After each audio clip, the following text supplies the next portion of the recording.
Welcome back. We were doing the chapter working of institutions, right?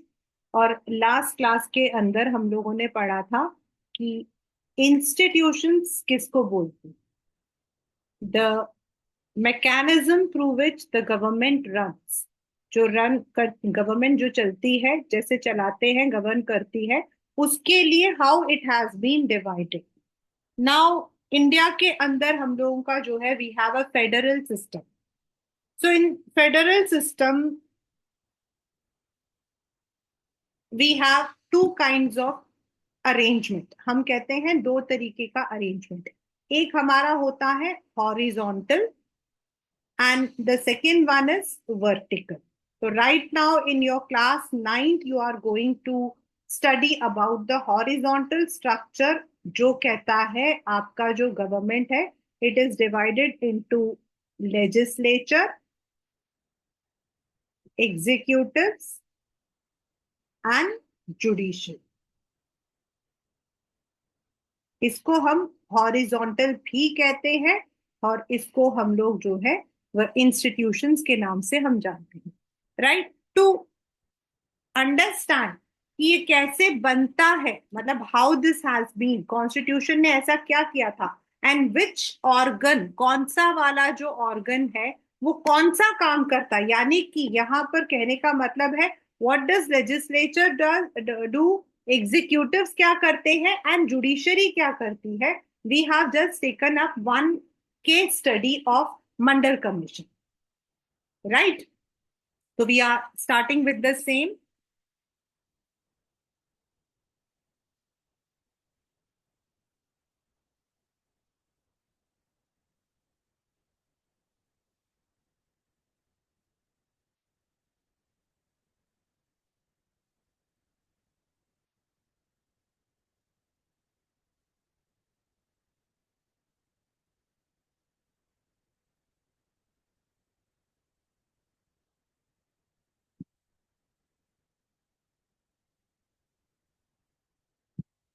तो कौन सा काम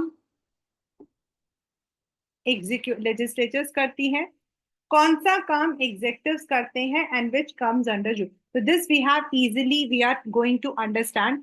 This is the government order that was issued after Mandal Commission was implemented. Right. तो एक mark का आपका ये क्वेश्चन है, what is the government order.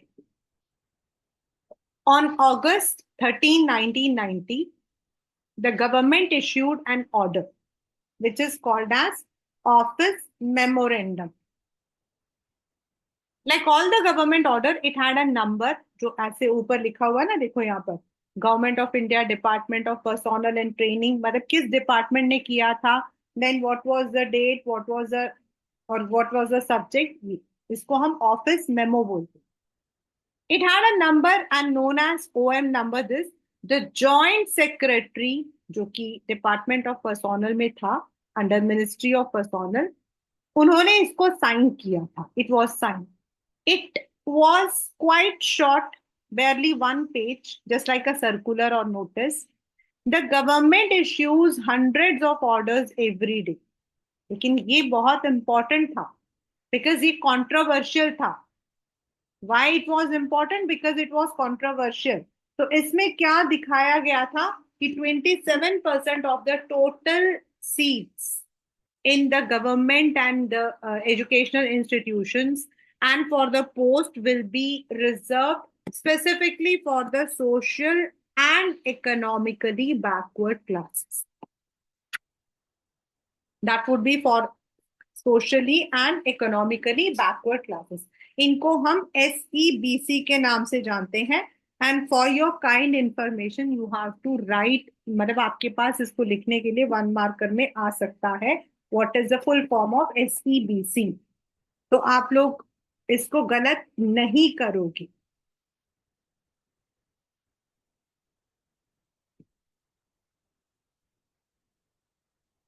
And this is belonging to castes that are considered backward by the government. The benefit of the job reservation was still then available only to SCs and STs. Now this was a third category. ये हमारा जो है एक third category था, जो अभी अगर आप देखोगे तो there is a complete reservation, आपका मंडल कमीशन आपका आ चुका है। ठीक है, only person who belong to backward classes were eligible for this quota of 27%। अब किसने डिसाइड किया था? ये जो अभी हमने पढ़ा, दिस हैज बीन इम्प्लीमेंटेड। और इम्प्लीमेंट कौन करता है बच्चे? It is implemented by the executives. जो एग्जीक्यूटिव्स बोलो या एग्जेक्टिव्स बोलो, वो लोग करते हैं। And who makes them? वो हमारे होते हैं लेजिस्लेटिव्स। वो हमारे होते हैं लेजिस्लेटिव्स, the law makers.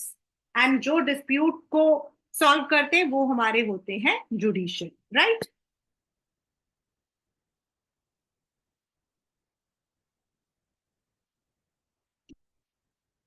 Who decided to issue this? Clearly, such a big decision could not have been taken by the person जिसने साइन किया, वो तो नहीं करेगा ना। The officer was merely implementing the instructions of by the minister. कौन सा minister था? The minister of personnel. Personnels होते हैं जो लोग रिक्रूटमेंट को, यानी कि जॉब में जिनको रखना है, जो डिसाइड करते हैं, उनको हम पर्सोनल बोलते हैं। ठीक है, जो एम्प्लॉयज को लेकर आते हैं। We can guess that such a major decision would have involve other major functionaries. तो कौन कौन था उसके अंदर? Who were there involve?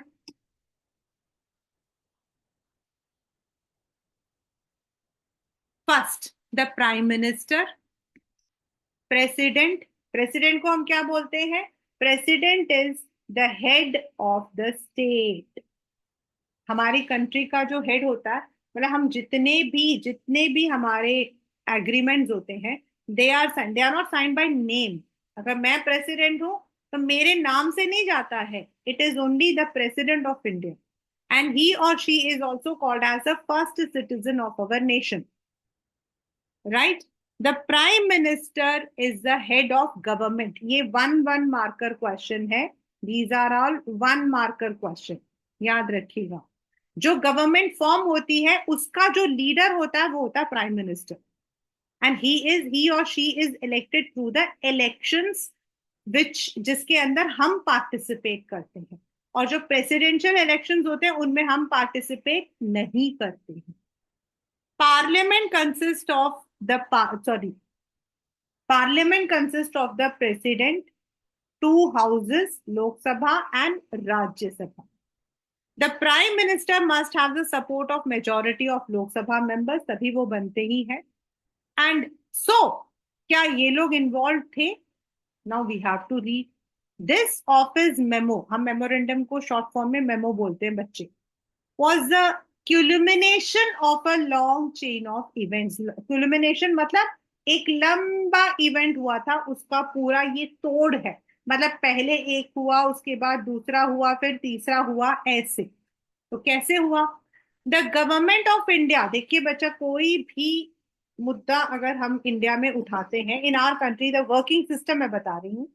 First of all, a commission is setup. There are two kinds of commission. एक होते हैं permanent,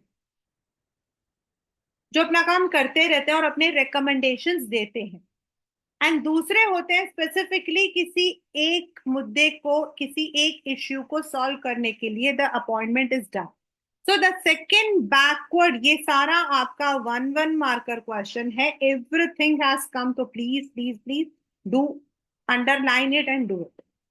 it was appointed by the government in 79। It was headed by BP Mandal. ये पहले गवर्नर थे बिहार के, बाद में इनको, hence it is called as Mandal commission. उनका नाम था ना BP Mandal. It was asked to determine the criteria. उनका बेसिक काम क्या था?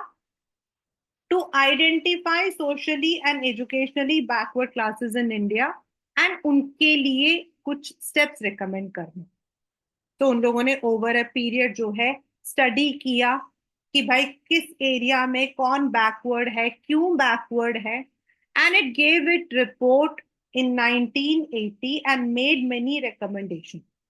और क्या रिकमेंडेशन था? ये पेपर में आया हुआ है, this has been the question। It recommended 27% of government jobs be reserved for the SEBC, and it was discussed in parliament। For several years, the parliamentaries parties kept demanding, लेकिन हुआ नहीं, क्योंकि ये थोड़ा कंट्रोवर्शियल है। आपके स्कूल के अंदर भी आप सोचो कि if a particular area is reserve, तो बाकी लोगों को तो दुख होगा ही होगा। देन केम लोकसभा इलेक्शन 89 79 से 89, 10 years, and Janata Dal promised in its manifesto, manifesto मतलब उन्होंने अपने एक मेन पॉलिसी, उन्होंने कहा अगर हमारी party if it comes into power, we would implement this report. The Janata Dal did form the government, and its leader Vishwanath Pratap Singh became the prime minister. Several developments took after this. तो वो कैसे बने थे और कौन कौन involve थे इसमें? The President of India, in his address to the Parliament, announced the intention of government to implement the recommendation of Mandal Commission. On 6th August, the Union Cabinet took a formal decision. What is formal? जिसमें आप parliament में बैठकर when you are deciding with the approval, सबके मत के साथ। Next day prime minister Vishwanath Pratap Singh inform that they are going to, पहले जो है मुद्दा रखा जाता है, डिबेट किया जाता है, सपोर्ट मिलता है, देर आर पीपल हु उसको अपोज भी करेंगे। The decision of the cabinet was then sent to the department of personnel, और डिसाइड हो गया, बिल पास हो गया, देन उसको ऑफिस ऑर्डर की तरह उस डिपार्टमेंट में भेजा गया जो हमने सबसे पहले पढ़ा। तो this is how these were the steps जिसके थ्रू जो है इंप्लीमेंट हुआ आपका मंडल कमीशन। सबसे पहले एक कमीशन फॉर्म हुआ, सबसे पहले क्या हुआ, एक कमीशन फॉर्म हुआ, फिर उसके बाद कमीशन ने रिकमेंड किया, उसके बाद काफी टाइम तक चर्चा में रहा, उसके बाद 1989 में जब मतलब कि गवर्नमेंट आया, उसने इसको अपना मुद्दा बनाया, once it came into power then it implemented. So there is long chain. For the next few months, it was the most hotly debated issue. Newspapers and magazines were full of different views and opinions, because not everyone is in favor. It led to widespread protest. बहुत लंबा protest था. I think there is one newspaper clipping also. It is not there in 12th standard वाले book में तो है. Newspaper की जो clipping जिसके अंदर आपका जो है, people were destroying the buses, some of which were violent. People reacted strongly because this affected thousands of people. भाई अभी तक तो कोई था ही नहीं, 100 में से 20% रिजर्वेशन थी, अब 27% और भी चला गया, तो जनरल कैटेगरी के लिए बचेगा क्या? Some felt existence of inequality among people of different caste in India necessitated, मतलब कुछ लोगों ने उसको सपोर्ट किया, उनको लगा इस तरीके से ऐसे कम्युनिटीज भी आगे आएंगे। They felt it, others felt this was unfair because it would deny equality of opportunity. भाई ये तो मतलब कि in a true sense it is definitely right. कौन कहता है कि, कौन नहीं कहता कि आप पढ़ो मत, मतलब अगर हम डिबेट करते हैं, इफ वी से रिजर्वेशन इज राइट, तो बिल्कुल ठीक है, because for so many years such people were deprived, ऐसे लोगों को जो है कोई भी अपॉर्चुनिटी नहीं मिली थी। हमारे यहाँ अनटचेबिलिटी की वजह से there were so many people जिनको नहीं मिली थी, तो this is a good step. But on the other hand अगर हम डेमोक्रेसी बोलते हैं तो उसमें तो सबको इक्वल आना चाहिए। तो भाई अगर तुम, होता क्या है, फॉर एग्जाम्पल नॉर्मली जब हम लोग एग्जाम्स देते हैं, जनरल कैटेगरी का बच्चा अगर द पर्सन हैज गॉट 90%, उसको एडमिशन नहीं मिलता है, बट अगर रिजर्व कैटेगरी का तो उसको 60% में मिल जाता है। तो ये इनइक्वालिटी तो हुई ना। तो एक तरफ से अच्छा है क्योंकि हम उनको अपॉर्चुनिटी दे रहे हैं, बट दूसरी तरफ से it is also unfair. So there was a protest, right? They would be denied job even though they could be more qualified. Some felt this would perpetuate caste feelings among people. Perpetuate मतलब और ज्यादा होगा, और लोगों में ये चीज आ जाएगी, जो दूसरे कास्ट के लोग हैं उनसे उनमें उनके लिए हो सकता है कि हेट्रेड आ जाए। हमें ये सब नहीं करना है, ठीक है। तो who resolve this dispute? The supreme court and high court settle the disputes in India. तो सम पर्सन्स एंड एसोसिएशन, उन लोगों ने जो है कई केसेस को अपील किया। They appeal to declare this order invalid and stop its implementation. The supreme court bunched all these cases together, और इस केस को हम क्या कहते हैं? Indira Sahani versus union of India case. Indira Sahani was a representative from the citizen side and union versus Aapka.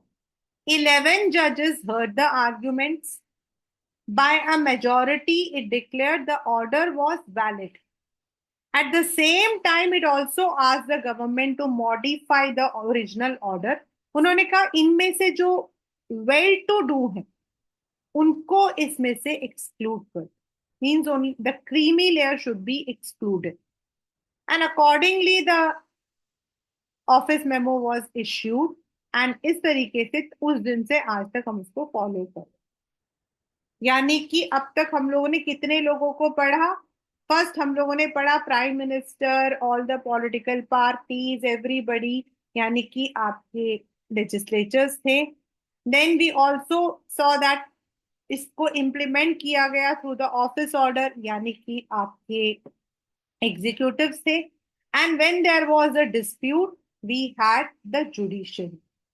So there are three organizations who are involved in this, which we broadly say as legislature, executives, and judiciary.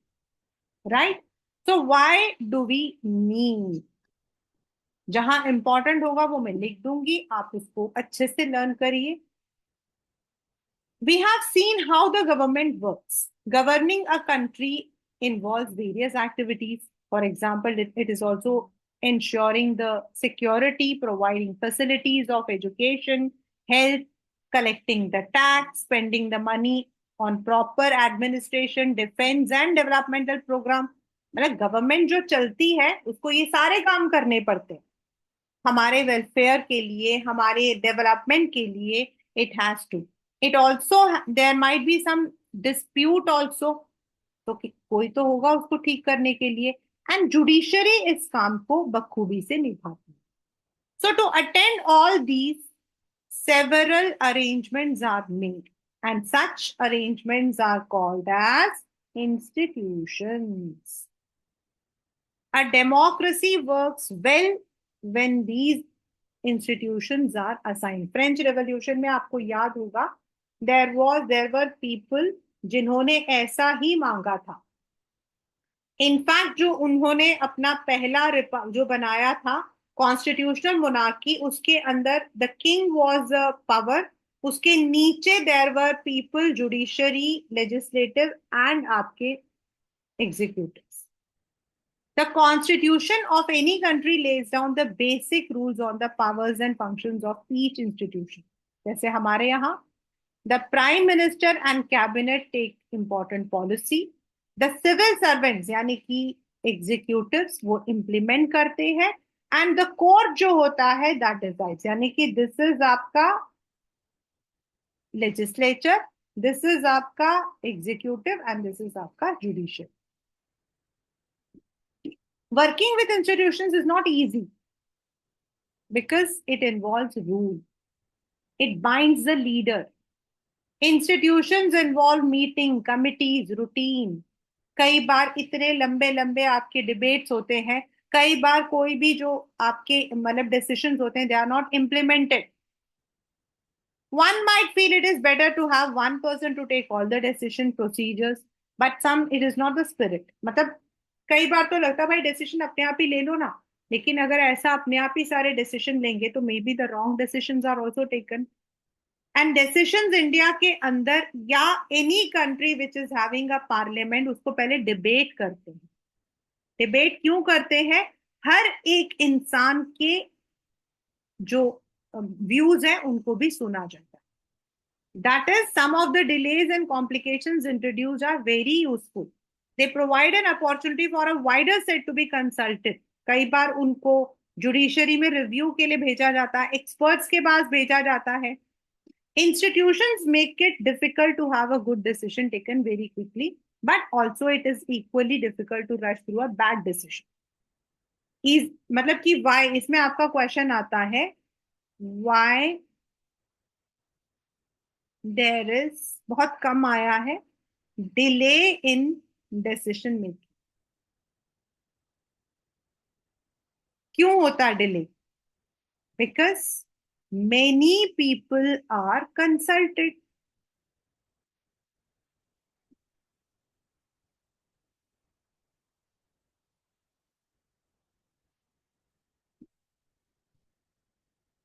तो सबसे पहले हम लोग आते हैं अपने legislature में. तो लेजिस्लेचर हमारा जो है, it comes under parliament. Parliament के अंदर हमारे दोनों हाउसेस, वो सारा हमारा लेजिस्लेचर.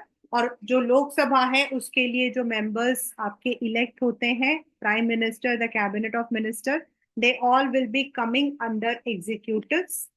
कुछ को पॉलिटिकल, उसके बाद कुछ हम परमानेंट पढ़ेंगे. Parliament.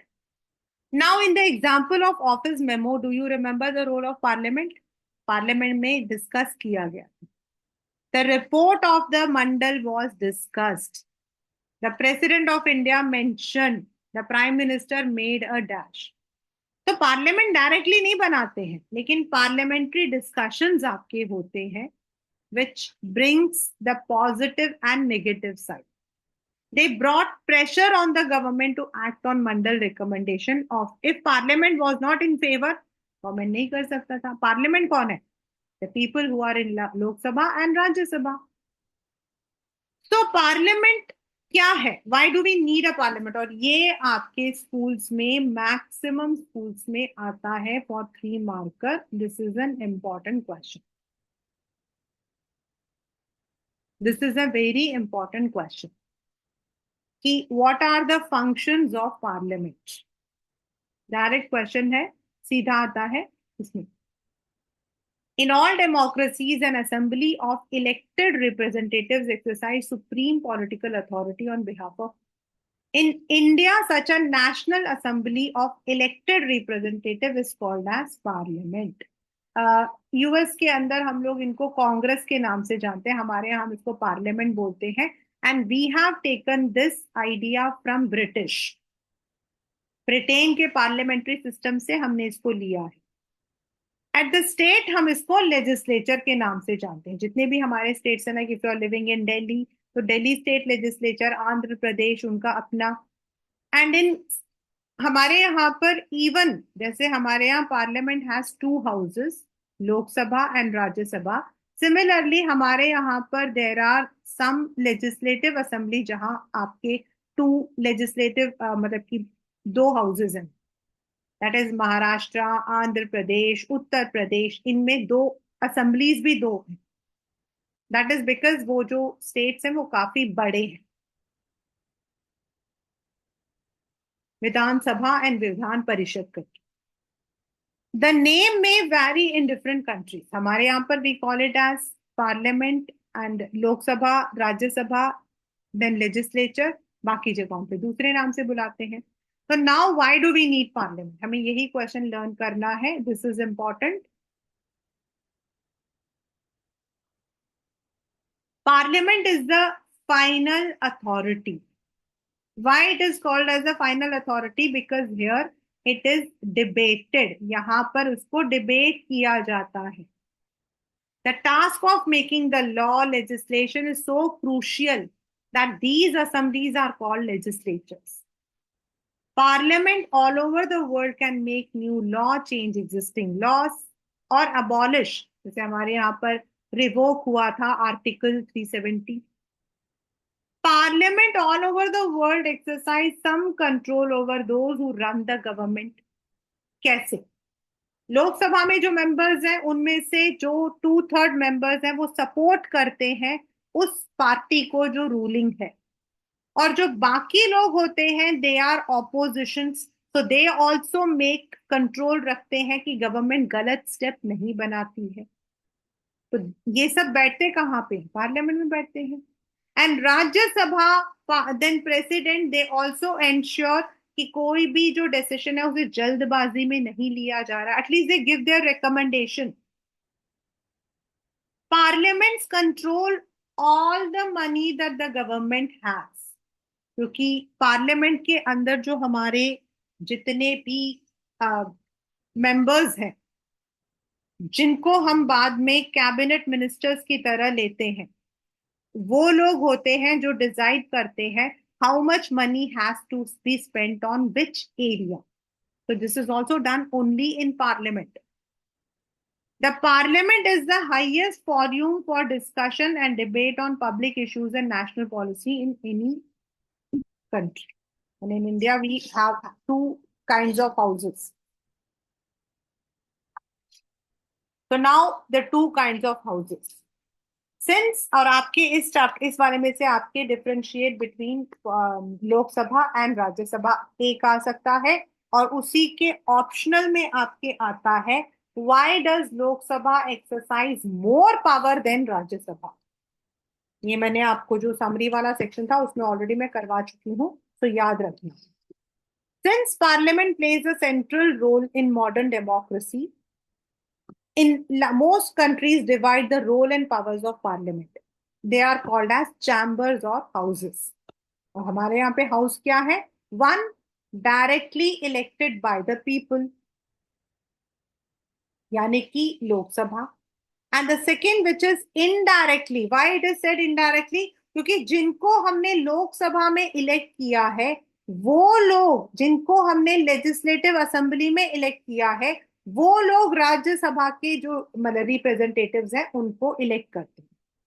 The most common work for second house is to look after the interest of various houses or federal units. Rajya Sabha राज्य को ज्यादा देती है. In our country, parliament has two houses. The houses are known as Council of States, Rajya Sabha, and House of the People, Lok Sabha. The president is part of parliament. वो parliament को oversee करते हैं overall, ठीक है. And Rajya Sabha के जो है वो वाइस प्रेसिडेंट जो है ही इज द दो she is not a member. That is why all laws made in the houses come into force only when president gives the assent. वो दोनों houses के supersede है. So now what is the total number of members who elect? What is the length? ये तो हम पढ़ चुके हैं. The total number is 543 constituency. इसमें से 2/3 को होना होता है to make the government. Total 543 है हमारे, plus 2 members. And who elects? Lok Sabha के तो directly by the people through elections, and Rajya Sabha के through the elected representatives. हमारे लोक सभा 5 years, राज्य सभा 6 years. Which of the two houses is more powerful? आपको लगता होगा अपर चैम्बर है तो वो ज्यादा बड़ा होगा. नहीं, यहाँ ये अपर एंड लोअर जो है it is not for power. आपके पेपर के अंदर ये वाला क्वेश्चन आया हुआ है which is very very important, very very important. Any ordinary law Lok Sabha और राज्यसभा से में Lok Sabha has more power. Why? Because Lok Sabha के जो मेकर्स जो मतलब कि मेंबर्स हैं they are elected by us. हम में से ही कोई है जो रिप्रेजेंट करता है, हम में से कोई है जो किसी पॉलिटिकल पार्टी का मेंबर हो सकता है, इलेक्शन में खड़ा होता है. So it is our representation. Any ordinary law, there are different kind of law. Class 9 एक होता है simple law, anything general changes that can be generally done. Then we have two special kind. एक में होता है the majority of, दोनों में 2/3 होना चाहिए अलग अलग से, एक ऐसा होता. और तीसरा होता है जिसमें लोकसभा और राज्यसभा के अलावा जितने स्टेट लेजिस्लेटिव्स हैं, यानी कि जितने हमारे स्टेट्स हैं उनके जो लेजिस्लेचर्स हैं they also have to accept, तभी वो लॉ बनता है. मतलब there are 3 kinds of law, right? One is formed with ordinary majority, second is special majority, and the third one is special majority of two houses and all the state legislature. इनके आपके जो है 2/3 को yes बोलना पड़ता, तभी वो होता। तो ये कौन कौन से होते हैं? ऑर्डिनरी है, जो जनरल में विच डजंट हैव मोर, उसकी वजह से कोई नुकसान नहीं होता। स्पेशल मेजॉरिटी होती है, कोई स्पेशल टास्क लेना है और उसमें जो है और both the houses have to give their consent. तो इसमें 2/3 ऑफ बोथ द हाउसेस को देना पड़ता, मतलब 543 का 2/3 एंड 250 का 2/3। और तीसरा होता है जिसमें आपके जो स्टेट्स रहते हैं उन पर भी इफेक्ट हो सकता है। तो जब तक स्टेट्स उनको यस नहीं बोलेंगे we can not make that. उसमें आपके दोनों हाउसेस के लोग प्लस स्टेट लेजिस्लेटिव के जो लोग हैं सबको देना पड़ता। For any ordinary law it can be passed by both the houses, but if there is any difference, the final decision is made in a joint session जिसमें दोनों साथ में बैठते हैं। ऑर्डिनरी लॉ में मतलब मान लो राज्यसभा ने माना नहीं, तो दोनों को साथ में बिठा दिया जाता है एंड जनरल मेजॉरिटी अगर ओवरऑल 2/3 मिल गया है हो जाता, because larger number of members the view of Lok Sabha is likely to prevail. लोक सभा exercises more power in money matter. कैसे? मतलब जब लोकसभा में बजट बनता है, इस साल किस एरिया पे गवर्नमेंट कितना पैसा खर्च करेगी, रेवेन्यूज उनको कहां से मिल रहे हैं, और कोई टैक्स इंट्रोड्यूस करना है, ये सारे जो आपके डिसीजंस होते हैं they are taken in Lok Sabha. Anything related to money. तो ऐसे में the Rajya Sabha can not reject it, it can only delay it by 14 days और suggest the changes.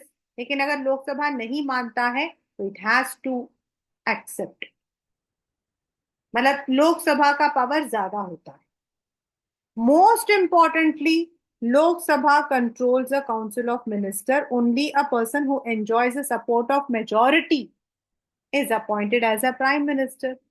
So if the majority members say that they have no confidence in council of ministers, all the ministers including the prime minister has to quit. लेकिन राज्यसभा में ऐसा कुछ नहीं है, मतलब लोकसभा को आप कभी भी डिसॉल्व कर सकते हो, क्योंकि if Lok Sabha is not working for the welfare of the people then there might be change. लेकिन राज्यसभा में हम सिर्फ नॉमिनेट करते हैं, तो they are not suppose to, if they are not okay they can only say, लेकिन वो फोर्स नहीं कर सकते। लोकसभा में फोर्स कर सकते हैं। This is how parliament work. इस वाले में से आपके लोकसभा एंड राज्यसभा के बीच का डिफरेंस आ सकता है, and how does Lok Sabha exercise more power than Rajya Sabha. ये क्वेश्चन कई बार आया। Now who are the executives? Execute मतलब किसी भी काम को करना, एग्जीक्यूट मतलब किसी भी काम को करना। तो we have two kinds of executives. One is the political and another one is the permanent. Political executives जो कि आपके elections के थ्रू आए हैं, and permanent executives who are selected through the exams like SSC, UPSC आपके। So do you remember the office memo? हमने देखा था कि it was signed by a document by a person. He was only executing. He was only executing. उन्होंने decision नहीं लिया था, उन्होंने सिर्फ उस ऑर्डर को इंप्लीमेंट किया था। We noted role of prime minister, but we also know he could not have taken the decision, उन्होंने भी डिसीजन नहीं लिया था, right? In this way he was also only executing the wishes of parliament. That at different levels of any government we find functionaries who take day to day decision, but they do not exercise supreme power. मतलब वो सिर्फ उस काम को करते हैं, they don't take the decision. उनको हम बोलते हैं एग्जीक्यूटिव। यानी कि उस काम को वो अंजाम देते हैं, they execute that order, right? So we have political and permanent executives. In a democratic country, two categories make up the executive. One is elected by the people for a specific period called political executive. All the leaders जो कि इस category में आते हैं. And the second one is appointed on a long term on a permanent यानी कि civil services. Civil servants like आपके IAS officers, IPS, they remain in office even when the ruling party changes. But ironically, बड़े सारे इसके ऊपर meme भी है कि जो इंसान इतनी पढ़ाई लिखाई करके IAS बनता है, he has to work under a political executive. These officers work under political executive and assist them in day-to-day administration. Can you recall the role of political and non-political executives? Why does, अब ये question आता है, ये जो मैं अभी बता रही थी ये, why does a minister have more power than civil servant? भाई पढ़ाई तो उसने ज्यादा की है, बट जो पॉलिटिकल एग्जीक्यूटिव्स होते हैं they are actually elected by us, जिन पर हमने ट्रस्ट किया है कि they would be making proper policies for us, यानी कि हम उनसे उम्मीद करते हैं और अगर कल को वो नहीं करेंगे तो वही जवाबदारी है. The civil servant is usually more educated, having more expert knowledge of the subject. The advisors working in finance minister know more about economics than the finance minister. It's a very, लेकिन आपको पता एक budget बनने के लिए around 3 months even they don't go to their homes. Expert advice देता है लेकिन उसको किस तरीके से लेकर आना है, that is political. This could easily be happening in ministry like defense, health, science, technology, mines. तो क्यों उनको दिया जाता, मतलब if a person is not educated, why that person becomes a minister? The reason is very simple. In democracy, the will of the people is supreme. The minister is the elected representative and thus empowered to exercise the will. उस पर हमने trust दिया ना. She is finally answerable to the people for all the consequences of her decision. हम जाकर किसी भी DM से, किसी आईएएस ऑफिसर से नहीं पूछेंगे, हम मिनिस्टर से पूछेंगे, हमने तो आपको वोट दिया ना. That is why ministers take all the final decision. The minister decides the overall framework and objectives in which decisions on policy should be made. The minister is not expected to be an expert. है तो है, नहीं है तो कोई जरूरत नहीं. मतलब अभी तक तो हमारे यहाँ पर touchwood all the ministers in all the political parties belonging to specifically home, finance, defence में तो we had all strong people. मतलब we had people who had the educated background. Yes, there were some ministries where the people were not from educated background, but that hardly mattered क्योंकि उनके नीचे जो उनको advice करते हैं, दे advisory level पर they are all educated. The ministers take the advice of experts on all technical matters. Like किसी चीज को इम्प्लीमेंट करने से पहले आपको कॉन्स्टिट्यूशन को जो है एक बार पढ़ना पड़ता है. किसी भी डिसीजन को लेने से पहले you also need to understand legally whether it is right or wrong. और ये एक्सपर्ट्स हमारे जो हैं आईएएस एंड आईएफएस हैं जिन्होंने ये पढ़ाई की है. There are law people, there are technical experts, but very often experts hold different opinions or place but more than one option depending on whatever overall objective is the minister decides. Actually this happens in any large organization. Even हम लोग जहाँ office में भी काम करते हैं, जो मालिक लोग होते हैं दे मे और मे नॉट बी एजुकेटेड, लेकिन उनके नीचे जो लोग काम करते हैं वो एमबीएज होते हैं. वाई? मालिक अनपढ़ है लेकिन उनके नीचे काम करने वाला, बिकॉज मालिक पैसा लगा रहा है. The owner is putting the money. लेकिन how to utilise that money, expert advice is given by the people who are, the experts can tell the route, but someone with a larger view decides the destination. In a democracy, ministers perform this role.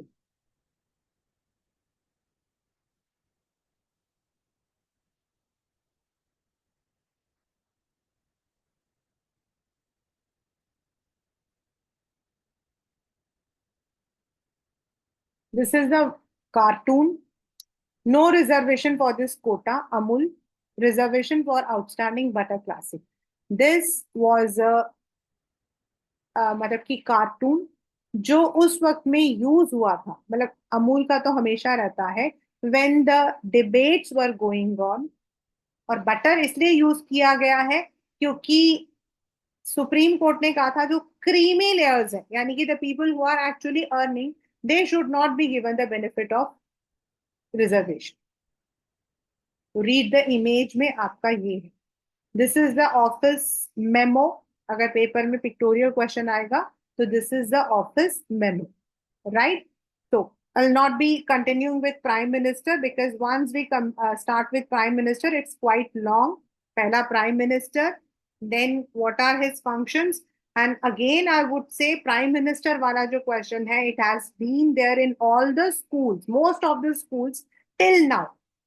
मतलब पिछले साल तक में आपके जितने भी बच्चों ने नाइन्थ में दिया था, everybody had this question, that is who is prime minister, the head of government. President is the head of state, और जो प्राइम मिनिस्टर है उसके जो रोल है वो ये वाला, कि उसके कैबिनेट कैसे फॉर्म होता है, then what are the functions he perform, this has come in the 3 mark, or sorry 5 mark. So with this we have to do with very careful way. Now what we have done today, let us have a quick recap. आज हम लोगों ने पढ़ा that what is political institutions. Political institutions are those divisions of government. Government के अंदर जो divisions है भाई, ये एग्जीक्यूटिव है, और एग्जीक्यूटिव में भी ये पॉलिटिकल एग्जीक्यूटिव है, ये परमानेंट एग्जीक्यूटिव है। देन लेजिस्लेचर्स, यानी कि जो लॉ बनाते हैं वो, and then the judiciary which we will be reading in the end, that is the courts. And इसको हम लोगों ने पढ़ा with the case study, that is Mandal commission. इसमें आपके मंडल कमीशन से क्वेश्चन आ सकता है, who was the head of Mandal Commission, what was its recommendation? 27% of the total quota for the OBC, that is those who were backward classes, ये वाला। and who was the head for this? It was BP Mandal. and इसको किसने implement किया था? That was VP Singh, Janata Dal के जो leader थे, जो प्राइम मिनिस्टर उस वक्त में बने थे, उन्होंने इंप्लीमेंट किया। What is an office order? Office order, इसको आप डिवाइड कर दो, ऑफिस ऑर्डर यानी कि an order which is issued by any office. कोई भी गवर्नमेंट का जो ऑफिस, मतलब जो ऑफिस होता है, वो जो उस ऑर्डर को इश्यू करता है उसको हम ऑफिस ऑर्डर बोलते हैं, right? Then what is Indira Sawhney versus Union of India? That was the case which was given, the name that was given to the case when there was a dispute on Mandal Commission. When there was a dispute on Mandal Commission. तो ये आज हम लोगों ने पढ़ा। Then we read about the executives. Executives में आपके paper में difference between political and permanent executives आ सकते हैं, and why political executives have more power भी आ सकता है। That is because political executives are elected by us. जैसे लोकसभा के मेंबर्स हम इलेक्ट करते हैं, पॉलिटिकल एग्जीक्यूटिव्स को भी हम करते हैं। एंड परमानेंट एग्जीक्यूटिव्स होते हैं those who come through the exams, जो एग्जाम होता है आईएएस वगैरह का, उसके थ्रू आते हैं। They are experts in their field and they give their expertise advice to the ministers and others. ये आज हम लोगों ने पढ़ा है।